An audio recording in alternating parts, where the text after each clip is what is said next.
ಯಾರು ಹೇಳಿದ್ದು ನಿಮಗೆ ಐಸ್ ಕ್ರೀಮ್ ಮಾಡೋದಕ್ಕೆ ಕಂಡೆನ್ಸ್ ಮಿಲ್ಕ್ ಬೇಕು, ಕ್ರೀಮ್ ಬೇಕು, ಕಸ್ಟರ್ಡ್ ಪೌಡರ್ ಬೇಕು, ಆರ್ಟಿಫಿಷಿಯಲ್ ಫ್ಲೇವರ್ಸ್ ಬೇಕು, ಕಲರ್ಸ್ ಬೇಕು, ಅದು ಬೇಕು ಇದು ಬೇಕು ಅಂತ ಏನು ಬೇಡ. ಜಸ್ಟ್ ಹಾಲಿದ್ರೆ ಸಾಕು.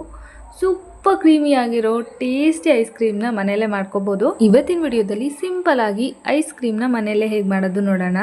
ಮೊದಲಿಗೆ ಅರ್ಧ ಲೀಟರ್ ಹಾಲನ್ನು ಪಾತ್ರೆಗೆ ಸೇರಿಸಿ ಚೆನ್ನಾಗಿ ಕುದಿಸ್ತಾ ಇದ್ದೀನಿ.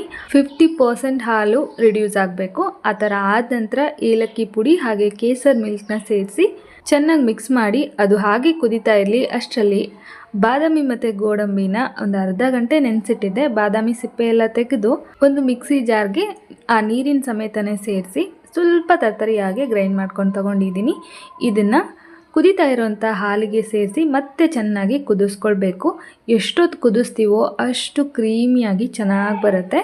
ಈಗ ನೋಡಿ ಪೂರ್ತಿಯಾಗಿ ತಣ್ಣಗಾಗಿದೆ. ಒಂದು 2 ಅವರ್ ಫ್ರಿಜ್ಜಲ್ಲಿ ಇಟ್ಟಿದ್ದೆ.